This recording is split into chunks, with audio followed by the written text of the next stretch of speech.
Hello students, welcome to my e-learning class. In this video I am solving problem on labor cost of Element of Costing 2017 question paper. I am solving this problem on request of Hanamappa, Paramannavar and Mallukati. I am very much thankful to both of them for closely watching my videos and supporting me, and all other viewers who asked more questions on labor cost. It is 15 marks question on labor cost, section C question. Let us go through the problem. Find out the total earnings and effective wage rate from the following information. Standard time allowed 60 units per day of 8 hours. In 8 hours, 60 units are produced. In 8 hours, 60 units are produced. Standard time rate 10 per hour. Actual output on a day of 8 hours. 8 hours ಒಳಗೆ XYZ output ಏನೈತಿ ಅಂದರೆ actual output 50 units ಐತಿ, ಎಕ್ಸಂದು ವೈನ್ 60 units ಐತಿ, Z ಒಂದು 50 units ಐತಿ. Wage plan applicable. ಮೂರು ಮಂದಿಗೂ ನಾವು ಎಲ್ಲ ವೇಜ್ ಪ್ಲ್ಯಾನನ್ನು ಅಪ್ಲೈ ಮಾಡೋಕತ್ತಿಲ್ಲ. All the 3 employees are paid on different wage plans. So for X it is time rate plan. It is time rate, straight time rate ಅಂತ ಹೇಳ್ತೇವೆ ನಾವಲ್ಲಿ. ಎಕ್ಸ್ಗೆ ಟೈಮ್ ರೇಟ್ ಪ್ಲ್ಯಾನ್ ಮೇಲೆ ಐತಿ, ವೈಗೆ ರೋ 1 ಪ್ಲ್ಯಾನ್ ಐತಿ, ಬೋನಸ್ ಸ್ಕೀಮ್ ಅಂತ ಹೇಳ್ತೇವೆ.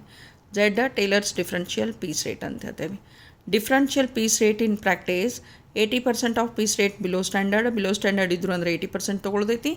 ಆಮೇಲೆ 120% piece rate above the standard ಇತ್ತು ಅಂತಂದ್ರೆ ನಾವು ತೊಗೊಳಕತ್ತೇವೆ. ಓಕೆ, ಇವು ಎರಡರೊಳಗೆ ಯಾವ್ದಾರ ಒಂದಷ್ಟು ಅಪ್ಲೈ ಆಗ್ತೈತಿ ಟೇಲರ್ಸ್ ಡಿಫ್ರೆನ್ಷಿಯಲ್ ಪೀಸ್ ರೇಟ್ ಒಳಗೆ. So when you are solving such question, ಇಂಥ ಕ್ವಶನನ್ನು ನೀವು ಸಾಲ್ವ್ ಮಾಡ್ತಿರಬೇಕಾದ್ರೆ ಎಲ್ಲ ವೇಜ್ ಪ್ಲ್ಯಾನ್ ಅಂದರೆ ಟೈಮ್ ಪ್ಲ್ಯಾನನ್ನು ಮಾಡೋದು 3 ಮಂದಿಗೆ, ರೋ 1 ಪ್ಲ್ಯಾನ್ 3 ಮಂದಿಗೆ ಮಾಡೋದು, ಟೇಲರ್ಸ್ 3 ಮಂದಿಗೆ ಮಾಡೋದು ನೆಸೆಸಿಟಿ ಇಲ್ಲ. ಯಾವ ವೇಜ್ ಪ್ಲ್ಯಾನ್ ಕೇಳಿದಾರ ಡೈರೆಕ್ಟಾಗಿ ಆ ವೇಜ್ ಪ್ಲ್ಯಾನನ್ನು ಅಪ್ಲೈ ಮಾಡಿಬಿಡೋದೈತಿ ಇಂಡಿವಿಜುವಲ್ ವರ್ಕರ್ಸಿಗೆ ಅವ್ರ ಅರ್ನಿಂಗನ್ನು ಕ್ಯಾಲ್ಕುಲೇಷನ್ ಮಾಡೋಕೆ. ಆಮೇಲೆ ನೆಕ್ಸ್ಟ್ ಏನು ಕೇಳ್ಯಾರ, ಇಫೆಕ್ಟಿವ್ ವೇಜ್ ರೇಟ್ ಅಂತ ಹೇಳ್ಯಾರ. So once you calculate the earnings you will be able to calculate the effective wage rate. So it is 2017 question paper of Rani Channamma University. Calculation of earnings of worker X, Y and Z. First we are calculating the earnings of worker X. Worker X ga wage plan applicable ಯಾವ್ದೈತಿ, time rate plan ಐತಿ. Okay, wage plan ಯಾವುದೈತಿ, time rate plan ಐತಿ. So earnings is equal to time taken into time rate ಮಾಡಾಕತ್ತೇವೆ. Time taken is 8 hours, time rate ಏನೈತಿ 10 ಐತಿ. 8 hours into 10 80 ಆಯಿತು earnings. Very simple problem. Time rate ಪ್ಲ್ಯಾನಿಗೆ ಏನು ಮಾಡಾಕತ್ತೇವೆ, time taken into time rate ಮಾಡ್ತೇವೆ. Time taken is 8 hours, time rate is 10, so 80 rupees the earning. Next earnings of worker Y.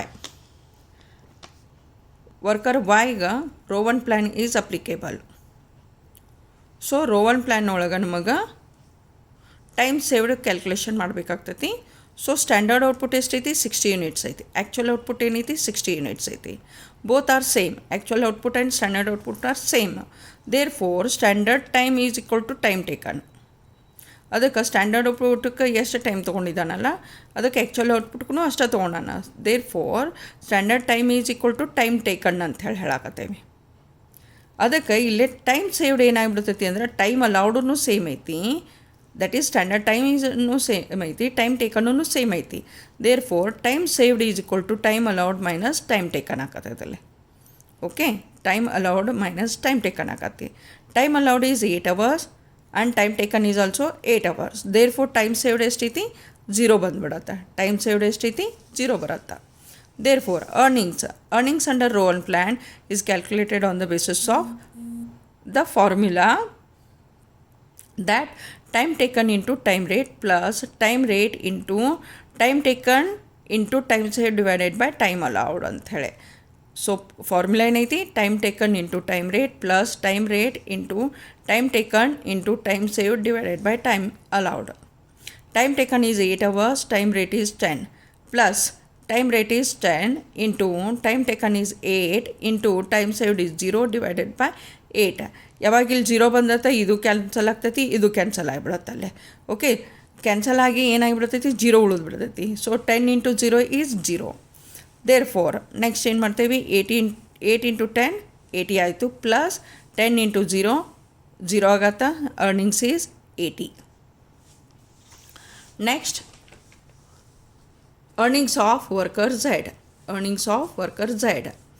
The wage plan applicable is Taylor's differential piece rate is applicable. ಯಾವ wage plan apply ಯಾಕಾಗತ್ತಿಲ್ಲ, Taylor's differential piece rate ಐತಿ. Standard output ಏನೈತಿ 60 units ಐತಿ, actual output 50 units ಐತಿ. Okay, it is the below the standard 60 ಐತಿ, actual output 50 units ಐತಿ. So efficiency level ಏನೈತಿ, below the standard ಅಂತ ಹೇಳ್ತೇವೆ. ಬಿಲೋ ದ ಸ್ಟ್ಯಾಂಡರ್ಡ್ ಕಡಿಮೆ ಇರೋದ್ರಿಂದ. ಸೊ ವೇಜ್ ರೇಟ್ ಅಪ್ಲಿಕೇಬಲ್ ಯಾವುದೈತಿಲ್ಲ, low efficiency level rate is applied ಅಂತ ಹೇಳ್ತೇವೆ. ಎಫಿಷಿಯನ್ಸಿ ಲೆವೆಲ್ ಏನೈತಿ ಲೋ ಇರೋದ್ರಿಂದ, ಬಿಲೋ ಸ್ಟ್ಯಾಂಡರ್ಡ್ ಇರೋದ್ರಿಂದ ವೇಜ್ ರೇಟ್ ಯಾವ್ದು ಅಪ್ಲೈ ಆಗ್ತೈತಿಲ್ಲ, ಲೋ ಎಫಿಷಿಯನ್ಸಿ ಲೆವೆಲ್ ರೇಟ್ ಅಂತೇಳಿ ಹೇಳ್ತೇವೆ. ಲೋ ಎಫಿಷಿಯನ್ಸಿ ಲೆವೆಲ್ ರೇಟ್ ಅಂತ ಹೇಳ್ತೇವೆ. ಅದಕ್ಕಿನ್ನೂ ಇದು ಲೋ ಎಫಿಷಿಯನ್ಸಿ ರೇಟನ್ನು ಕ್ಯಾಲ್ಕುಲೇಷನ್ ಮಾಡೋದಕ್ಕಿನ್ನೂ ಪೀಸ್ ರೇಟ ಅಥವಾ ಪರ್ ಯೂನಿಟ್ ರೇಟನ್ನು ನಾವು ಕ್ಯಾಲ್ಕುಲೇಟ್ ಮಾಡಬೇಕಲ್ಲೇ. ಸ್ಟ್ರೇಟ್ ಪೀಸ್ ರೇಟ್ ಮಾಡ್ಕೊತಿರ್ಬೇಕಾದ್ರೆ ಟೋಟಲ್ ಟೈಮಿಂಗಕ್ಕೆ ಅರ್ನಿಂಗ್ಸ್ ಎಷ್ಟೈತಿ, 80 ಐತಿ. ಡಿವೈಡೆಡ್ ಬೈ ಏನು ಮಾಡ್ತೇವೆ ಅಂತಂದ್ರೆ ಸ್ಟ್ಯಾಂಡರ್ಡ್ ಔಟ್ಪುಟ್ ಮಾಡಾಕತ್ತೇವಿ. ಸ್ಟ್ರೇಟ್ ಪೀಸ್ ರೇಟಕ್ಕೆ ಏನು ಮಾಡಾಕತ್ತೇವಿ, the time rate payable for 8 hours divided by number of units produced in 8 hours ಮಾಡಾಕತ್ತೇವಿ. therefore 80 divided by 50 ಆಗತ್ತಾ, 1.6 ಆಗತ್ತಲ್ಲೇ, 1.6 ಆಗತ್ತಾ. therefore low piece rate is equal to 1.6 into 80% ಮಾಡ್ತೇವಿ, 1.28 ಆಗತ್ತಾ low piece rate. therefore earnings of Z is output into differential piece rate ಅಂತ ಹೇಳ್ತೇವೆ. Output into differential piece rate. Output is 50 and differential piece rate is 1.28. Therefore earnings is 64. After calculating the earnings, we have to calculate effective wage rate. First we have to calculate our based on time.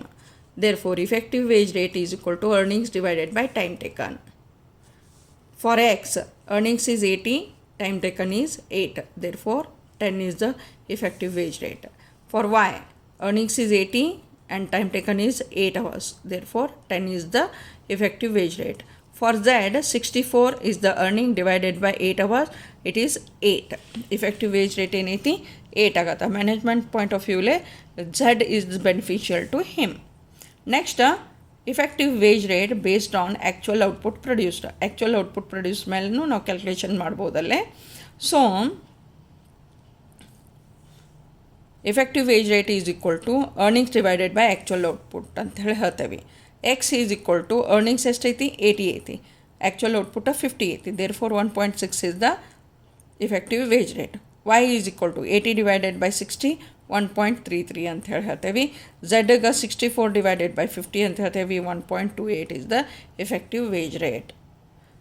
Please like, share, subscribe my channel for more videos. Thank you for supporting me throughout my channel. Please like, share, subscribe my channel for further updates. Thank you.